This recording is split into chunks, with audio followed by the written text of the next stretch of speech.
اٹھو مردان شب، بیدار مشغول عبادت ہو، عبادت کے لیے جو سب سے بہتر ہے وہ رات آئی۔ نزہۃ المجالس میں آتا ہے سیدنا حضرت عیسیٰ علیہ السلام کا ایک پہاڑ پر گزر ہوا تو حضرت عیسیٰ علیہ السلام نے ایک سفید رنگ کے پتھر کو دیکھا تو آپ کو بہت پسند آیا۔ تو اتنی میں اللہ کریم کی طرف سے وحی آتی ہے، رب کائنات فرماتا ہے میرے نبی اگر تم چاہو تو میں اس سے بھی زیادہ تمہیں عجیب منظر دکھاؤں۔ تو اللہ کے نبی جناب حضرت عیسیٰ علیہ السلام نے اللہ کی بارگاہ میں عرض کی مالک ضرور دکھا۔ تو حضرت سیدنا عیسیٰ علیہ السلام فرماتے ہیں اچانک وہ پتھر پھٹ گیا اور اس پتھر سے ایک بزرگ نظر آتے ہیں جن کے ہاتھ میں ایک سبز رنگ کا عصا بھی موجود تھا، اور حضرت عیسیٰ علیہ السلام فرماتے ہیں کہ میں نے اس پتھر کے اندر انگور کے ایک درخت کو بھی دیکھا ہے۔ اور حضرت عیسیٰ علیہ السلام نے جب اس منظر کو دیکھا تو بڑے متعجب ہوئے اور اس شخص سے پوچھتے ہیں کہ آپ کتنا عرصے سے یہاں اللہ کی عبادت میں مصروف ہیں؟ تو وہ شخص کہتا ہے مجھے 400 سال کا عرصہ ہو گیا ہے میں اپنے رب کی عبادت کر رہا ہوں۔ تو حضرت عیسیٰ علیہ السلام نے اللہ کی بارگاہ میں عرض کی مالک میرے خیال میں تو نے اس شخص سے افضل کوئی مخلوق نہیں بنائی۔ تو خالق کائنات جل شانہ نے ارشاد فرمایا میرے نبی میں نے اپنے نبی کی امت کو ایک رات عطا فرمائی ہے جس کو شعبان المعظم کی 15ویں رات کہتے ہیں اور اس کو شب برات بھی کہا جاتا ہے۔ تو خالق کائنات جل شانہ نے ارشاد فرمایا میرے نبی جو شخص اس رات میں صرف 2 رکعت نماز نوافل ادا کرے گا تو اللہ تعالیٰ نے ارشاد فرمایا کہ میں اس کو 400 سال کی عبادت سے بھی زیادہ ثواب عطا فرما دوں گا۔ تو جب حضرت عیسیٰ علیہ السلام نے سنا تو عرض کرتے ہیں کاش کہ میں بھی محمد مصطفیٰ کا امتی ہوتا۔ سید عالم صلی اللہ تعالیٰ علیہ وسلم میرے آقا علیہ السلام کی حدیث مبارکہ ہے، حضور فرماتے ہیں شعبان المعظم میرا مہینہ ہے، اور حضور علیہ السلام شعبان المعظم میں ہی میرے آقا روزے رکھنا شروع فرما دیتے۔ سرکار دو عالم صلی اللہ تعالیٰ علیہ وسلم کی دربار و اقدس میں سوال کیا گیا، میرے آقا کے صحابہ عرض کرتے ہیں یا رسول اللہ صلی اللہ علیہ وسلم میرے محبوب آپ شعبان المعظم میں ہی روزے رکھنا شروع فرما دیتے ہیں۔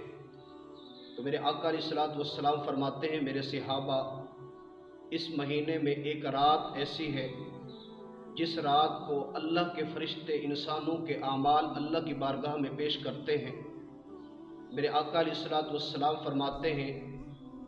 کہ میں یہی چاہتا ہوں فَأُحِبُّ أَلَّا يَرْفَعُ عَمَلِي إِلَّا وَأَنَا صَائِمٌ۔ میرے نبی علیہ السلام فرماتے ہیں کہ میں یہی چاہتا ہوں کہ جب میرے اعمال اس حال میں اٹھائے جائیں تو میں روزے دار ہوں۔ اور نبی کریم صلی اللہ علیہ وسلم فرماتے ہیں شعبان المعظم کی 15ویں رات کو شب برات کی رات کو اللہ کی رحمت برس رہی ہوتی ہے اور اللہ تعالیٰ اپنے شفقت سے بندوں کو فرماتا ہے میرے بندو تم میں سے ہے کوئی وہ شخص جو مجھ سے گناہوں کی بخشش طلب کرے تو میں اس کے گناہوں کو معاف فرما دوں، اور ہے کوئی ایسا بندہ جس کی روزی تنگ ہو اور مجھ سے دعا مانگے تو میں اس کی روزی کو فراخ کر دوں، اور اللہ فرماتا ہے کوئی ایسا بندہ مصیبتوں کے اندر گرفتار جو میرے دربار سے دعا مانگے تو میں اس کی مصیبتوں کو دور فرما دوں۔ یہاں تک میرے آقا علیہ السلام فرماتے ہیں حتیٰ یطلع الفجر، اور فجر طلوع ہو جاتی ہے۔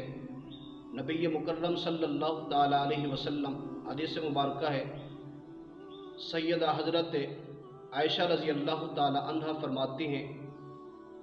کہ شب بارات کی رات کو میرے نبی علیہ السلام میرے پاس سے اٹھ کر چلے گئے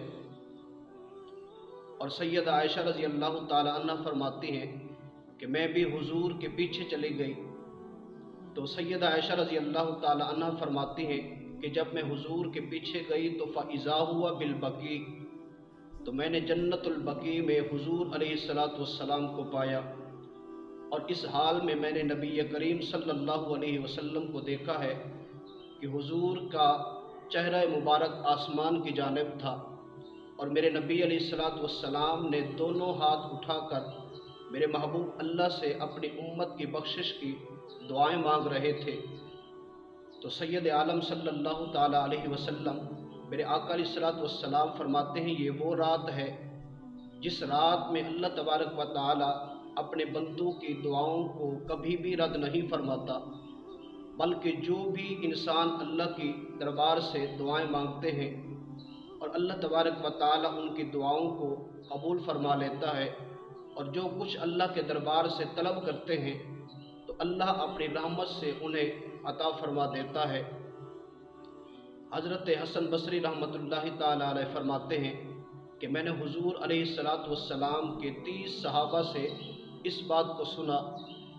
کہ جو شخص شب بارات کی رات کو 100 رکعت نماز نوافل اس طریقے سے ادا کرے کہ سورۃ فاتحہ شریف کے بعد سورۃ اخلاص کو 11 مرتبہ پڑھے، حضرت حسن بصری رحمۃ اللہ تعالی علیہ فرماتے ہیں اللہ تبارک و تعالی اس کو رحمت کی نظروں سے دیکھتا ہے، اور اللہ تبارک و تعالی اس کی سب حاجتوں کو پورا فرما دیتا ہے۔ سیدنا حضرت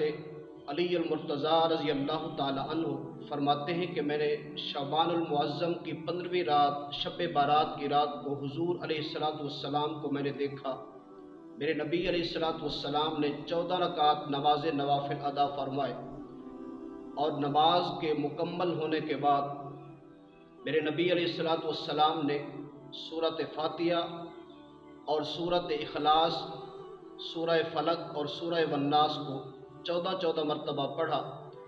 اور پھر میرے آقا علیہ السلام نے آیت الکرسی شریف کو پڑھا، اور اس کے بعد میرے نبی علیہ السلام نے قرآن مجید کی آیت مبارکہ لقد جاءکم رسول من انفسکم عزیز علیہ ما عنتم حریص علیکم بالمؤمنین رؤوف الرحیم، حضور علیہ السلام نے ایک مرتبہ اس آیت مقدسہ کو پڑھا، اور نبی علیہ السلام کا جب یہ عمل مکمل ہو گیا تو میرے آقا علیہ السلام نے حضرت علی رضی اللہ تعالی عنہ سے میرے نبی نے فرمایا علی جس عمل کو ابھی میں نے کیا ہے کیا تم دیکھ رہے تھے؟ تو سیدنا حضرت علی رضی اللہ تعالی عنہ کہتے ہیں میرے آقا میں دیکھ رہا تھا، تو میرے محبوب علیہ السلام فرماتے ہیں علی جو شخص شعبان المعظم کی 15ویں رات شب بارات کی رات کو اس عمل کو کرے گا جس عمل کو میں نے کیا ہے، تو میرے آقا علیہ السلام فرماتے ہیں اللہ تبارک و تعالی اس بندے کو 20 مقبول حجوں کا ثواب اور 20 سال کے اللہ تعالیٰ اس کو روزوں کا ثواب عطا فرما دے گا، اور جو شخص اس رات میں 4 رکعت نماز نوافل ادا کرتا ہے اور دن کو روزہ رکھتا ہے تو اللہ تعالیٰ اس کے 50 سال کے گناہوں کو معاف فرما دیتا ہے، اور جو شخص اس رات میں شب بارات کی رات کو 8 رکعت نماز نوافل اس طریقے سے ادا کرے کہ سورۃ فاتحہ شریف کے بعد سورۃ اخلاص شریف کو 11 مرتبہ پڑھے، اور اس کا ثواب سیدہ طیبہ طاہرہ زاہدہ میرے مصطفیٰ کریم کی شہزادی سیدہ حضرت بی بی فاطمہ الزہرا رضی اللہ تعالی عنہا آپ کی روح کو اصال ثواب کرے، تو اس کے متعلق سیدہ خاتون جنت رضی اللہ تعالی عنہا فرماتی ہیں کہ میں اس وقت تک جنت کے اندر قدم نہیں رکھوں گی جب تک میں اپنے رب سے اس کی شفاعت نہیں کراؤں گی، اور جو شخص اس رات میں 12 رکعت نماز نوافل اس طریقے سے ادا کرے کہ سورۃ فاتحہ شریف کے بعد 10 مرتبہ سورۃ اخلاص شریف کو پڑھے تو اللہ تبارک و تعالی اس کے تمام گناہوں کو معاف فرما دیتا ہے، اور اللہ رب العالمین اس کی عمر میں بھی برکت عطا فرما دیتا ہے، اور جو شخص 15 شعبان کا روزہ رکھتا ہے